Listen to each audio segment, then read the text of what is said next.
আপনি কি এই গরমে অভ্যস্ত? Are you used to this heat? Okay, are you used to this heat? Obviously not.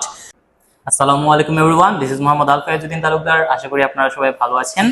So আজকে আমরা জানবো কোনো কিছুতে অভ্যস্ত ওই কথাটা বলতে হলে আমরা কিভাবে ইংরেজিতে বলতে পারি। ওকে, সো আজকে আমাদের সাথে আছেন Mohiuddin sir from spoken batch 172। শুরু করা যাক স্যার। Yes. ওকে, সো স্যার আপনি বলবেন আমি এই কাজে অভ্যস্ত। I am used to this work. I am used to this work. Nice one. আমি তাড়াতাড়ি উঠতে অভ্যস্ত। I am used to getting up early. Okay. আমি পায়ে হেঁটে অভ্যস্ত। I am used to walking on foot. Good.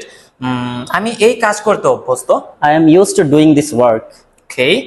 আশা করছি আপনারা বুঝতে পেরেছেন। যদি বুঝে থাকেন তাহলে অবশ্যই কমেন্ট বক্সে আপনারাও চেষ্টা করবেন 4টা-5টা করে সেন্টেন্স বানিয়ে রাখার।